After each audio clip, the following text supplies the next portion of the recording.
மல்லி. ஒரு வழியா மல்லியால இப்போ வெண்பா இனிமே அந்த கதிரேச வீட்டுக்கு போக மாட்டா. இனிமே நமக்கு தான் அப்படின்னு கோர்ட்டு தீர்ப்பு வந்துருச்சு. விஜய் அதை நினச்சி ரொம்ப சந்தோஷப்படுறாரு.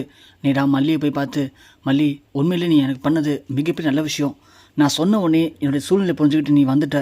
இந்த வீட்டுக்கு நீ வந்து வெண்பாவை நல்லபடியாக பார்த்துக்கிட்ட. உண்மையாகவே அந்த கோர்ட்டில் வந்த அதிகாரி அதெல்லாம் பார்த்துட்டு போய் தான் நல்ல தீர்ப்பை கொடுத்துருக்காங்க. இனிமேல் நமக்கு கவலையே இல்லை மல்லி. இனி வெண்பா நமக்கு மட்டும்தான். இனி வெண்பாவை யாராலையும் நம்மள்ட்ட பிரிக்கவே முடியாது மல்லி அப்படின்னு விஜய் பேசி சந்தோஷப்படுறாரு. இது ராஜேஸ்வரி ரஞ்சிதா ரெண்டு பேரும் பார்க்குறாங்க. ரஞ்சிதா வந்து, பார்த்தீங்களா ராஜிமா, விஜய் மாமா இன்னமும் அந்த மல்லிகிட்ட போய் பேசிகிட்டு இருக்காரு. நாம் அந்த மல்லியை மட்டும் இங்கே விட்டு வச்சோம்னா அப்புறம் அவள் கொஞ்சம் கொஞ்சமாக எப்படி வெண்பாவை அவள் பக்கம் இழுத்து வச்சிருக்காளோ அதே மாதிரி மாமாவையும் இழுத்துருவா. வேணாம் ராஜிமா, அவளை எப்படியாவது மாமாகிட்ட பிரிச்சாகணும். அதுக்கு நீங்கள் தான் வழி பண்ணணும் ராஜிமா. இரு ரஞ்சிதா, அவசரப்படாத. விஜய் இப்போது ஆஃபீஸ் கிளம்பி போயிடுவான். அதுக்கப்புறமா நாம் அந்த மல்லிக்கு கொடுக்க டார்ச்சரில் அந்த மல்லியை கிளம்பி இந்த வீட்டை விட்டு வெளியே போயிடுவா. நீ கொஞ்சம் பொறுமையாரு, நான் பார்த்துக்கிறேன் அப்படின்னு இங்கே பொறுமையாக இருக்காங்க. விஜய் ரொம்ப ஹாப்பியாக ஆஃபீஸ் கிளம்புறாரு. கிளம்போது, மல்லி இந்த பக்கம் வா மல்லி, என்னுடைய முக்கியமான ஃபைல் வச்சுட்டு வந்துட்டேன், போய் கொஞ்சம் எடுத்து வரியா அப்படின்னு மல்லி கையால் ஃபைலெல்லாம் வாங்கிக்கிட்டு விஜய் இங்கே ரொம்ப சந்தோஷமாக போகிறாரு. ஆனால் இங்கே மல்லிக்கு மட்டும் ஒரு பக்கம் சந்தேகமாகவே இருக்குது. விஜய் இப்போது இந்த அளவுக்கு நம்ம மேலே நம்பிக்கையாகவும் ஒரு பாசமாகவும் இருக்கார். ஆனால் அவங்க அக்கா இதை பார்த்துட்டு சும்மா இருக்க மாட்டாங்களே, இந்நேரத்துக்கு ஏதாவது பிளான் பண்ணியிருப்பாங்க. ஆனால் விஜய் இப்போ அப்படி தான் போவார். வரும்போது அவங்க அக்கா ஏதாவது சொல்லி கொடுத்துட்டாங்கன்னா அப்புறம் அதை கேட்டுக்கிட்டு நம்மளை சந்தேகப்படுவார்.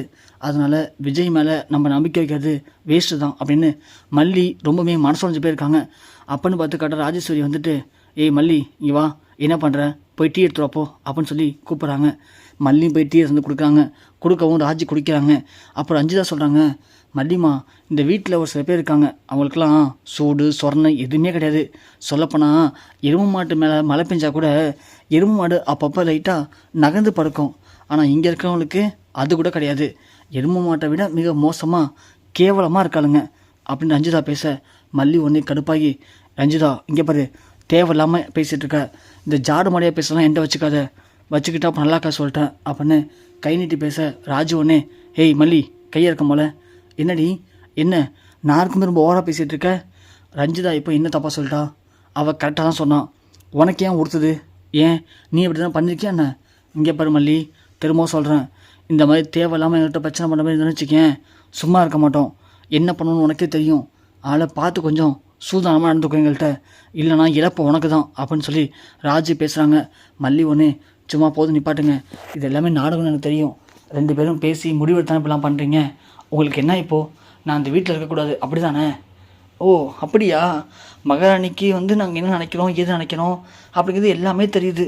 ஆமாம், நீ இந்த வீட்டில் இருக்கக்கூடாது, என்ன பண்ண போகிற, வீட்டை விட்டு போயிடுறியா அப்படின்னு ராஜி கேட்குறாங்க. மல்லி ஒன்று, நான் உங்களுக்கு என்ன பாவம் பண்ணேன்? நான் பாட்டுக்கு ஒரு ஓரமாக வெண்பா பார்த்துக்கிட்டு அமைதியாக தானே இருக்கேன். அப்புறம் எதுக்கு சும்மா சும்மா வந்து நீங்கள் என்கிட்டயே பிரச்சனை பண்ணுறீங்க? தயவு செஞ்சு விட்டுருங்க, நான் வெண்பா கூட சந்தோஷமாக இருக்கணும்னு ஆசைப்பட்றேன். ஓ அப்படியா? அப்போ நீ வெண்பாவுக்காக தான் இங்கே இருக்க, மற்றபடி இந்த குடும்ப சொத்துக்கு உனக்கும் எந்த சம்மந்தமும் இல்லை, உனக்கு அதில் ஆசையும் இல்லை அப்படி தானே? ஐயோ போதும் நிப்பாட்டுங்க, எப்போ பார்த்தாலும் ஏன் இதே பேசி பேசி சாகடிக்கிறீங்க? எனக்கு இந்த சொத்து தேவையில்லை, எனக்கு எதுவுமே தேவையில்லை, நான் வெண்பா கூட இருந்தால் மட்டும் போதும் அப்படின்னு இங்கே மல்லி சொல்கிறாங்க.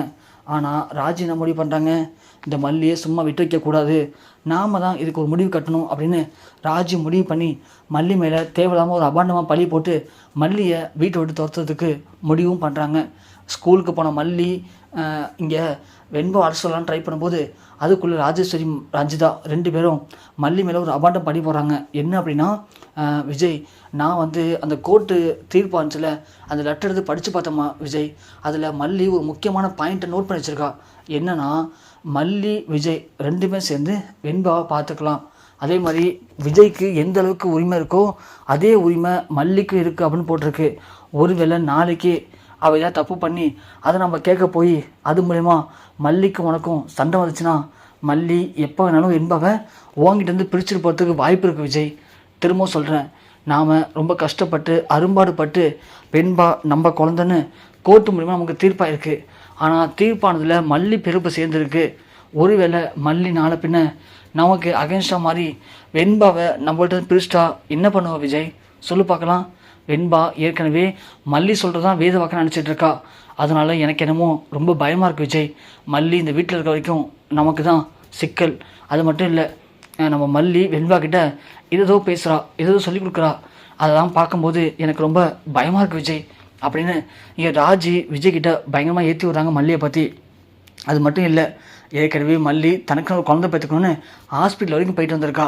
அதெல்லாம் வச்சு பார்க்கும்போது மல்லி இங்கே இருக்கிறது எனக்கு என்னமோ அந்தளவுக்கு சரியாக படல விஜய் அப்படின்னு அவர் விஜய்க்கு மண்டைக்கு ஏற்ற அளவுக்கு ராஜி நிறைய விஷயங்களை பற்றி பேசுகிறாங்க.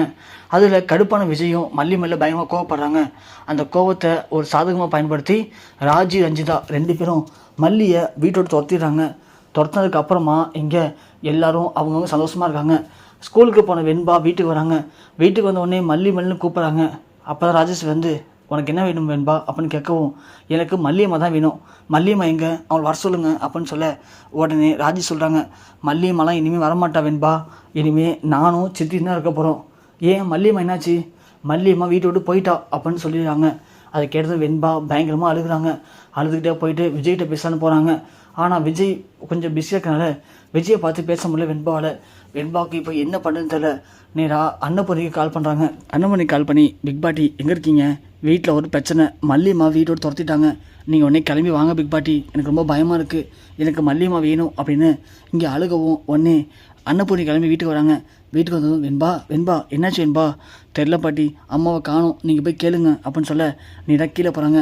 ராஜி ரஞ்சிதா மல்லி எங்கே அப்படின்னு கேட்டவுடனே மல்லி கோச்சிட்டு பேக் தூக்கிட்டு வீட்டோடு கிளம்பிட்டா, அவள் எங்கே போனால் எங்கே வந்தானே எங்களுக்கா தெரியும், நீங்கள் அவளை பார்த்தா கேட்கணும் அப்படின்னு சொல்ல உடனே அன்னபூர்ணி, என்ன ராஜி என்ன ரொம்ப நக்கல் பண்ணுறியா, எனக்கு தெரியாது, மல்லி இப்போ இங்கே வந்தே ஆகணும், நான் உங்களை நம்பி தான் மல்லி இந்த வீட்டில் விட்டுட்டு போனேன், இப்போ என்னமோ அசால்ட்டாக சர்வசாதாரணமாக மல்லி எங்கே போனான்னு தெரியலன்னு சொன்னால் என்ன அர்த்தம் இதுக்கெல்லாம், சொல்லு ராஜி, நீ தான் பெரியவ தானே வீட்டுக்கு, அப்போ நீ தானே முடிவு பண்ணணும், எனக்கு இப்போ என் பொண்ணு வந்தே ஆகணும், என் பொண்ணு மட்டும் வரல அப்படின்னா இந்த வீட்டுக்கு தான் என் பொண்ணு அமுச்சு விட்டேன், இந்த வீட்டில் கூட சேர்ந்து என் பொண்ணு ஏதோ பண்ணிட்டாங்க அப்படின்னு நான் இப்போயே போய் போலீஸ் கம்ப்ளைண்ட் கொடுத்துருவேன், என்ன பரவாயில்ல ராஜி அப்படின்னு கேட்க ராஜி ஒன்று, என்ன அன்னபூர்ணி என்ன பயமுறுத்துறீங்களா, மிரட்டுறீங்களா, இங்கே பாருங்கள், நீங்கள் என்ன வேணும் பண்ணிக்கிங்க, எனக்கு அதை பற்றி கவலையே இல்லை, ஏன்னா எங்களுக்கும் மல்லிக்கும் இந்த சம்மந்தமும் இல்லை, மல்லி இந்த வீட்டை விட்டு வெளியே போனால் அதுக்கு யார் பொறுப்பு, நாங்கள் பொறுப்பா, நாங்கள் எந்த விதத்துலையும் பொறுப்பாக்க முடியாது, நல்லா ஒன்று புரிஞ்சுக்கிற அன்னபூர்ணி, ஸோ மல்லி இந்த வீட்டுக்கு இருக்கிறதுக்கும் வாழ்கிறதுக்கும்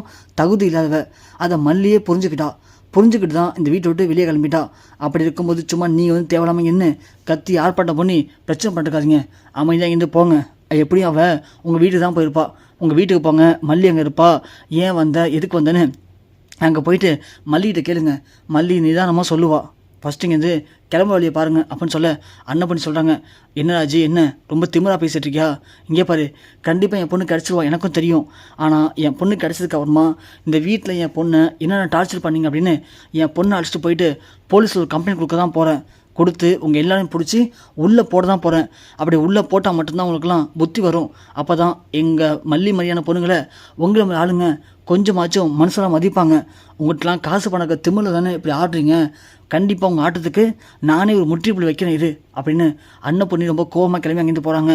ரஞ்சிதா ஒன்று, என்னராஜுமா இந்த அன்னபூர்ணி இவ்வளோ கோவமாக கிளம்பி போகிறா, இவள் போகிற ஸ்பீடாக பார்த்தா ஒரு வேளை நம்மளை பற்றி போலீஸ் வந்து கம்ப்ளைண்ட் கொடுத்துருவாளோ அப்படின்னு இங்கே ரஞ்சிதா கேட்க ராஜு ஒன்று, அதெல்லாம் ஒன்றும் பயப்படாத ராஜி, நான் பார்த்துக்கிறேன், இவளால் ஒன்றும் பண்ண முடியாது, அந்த மல்லியவே நம்ம வீடு துரத்திட்டோம், இவன் என்ன பண்ண போகிறா குண்டச்சி, பார்த்துக்கலாம் வீடு அப்படின்னு ராஜஸ்ரீ ரஞ்சிதா 2 பேரும் மல்லி வீடு துரத்தியாச்சு, இனி நமக்கு எந்த பிரச்சனையும் இல்லை, இனி நாம் நினச்சதை பண்ணலாம் அப்படின்னு ரொம்ப சந்தோஷப்படுறாங்க 2 பேருமே.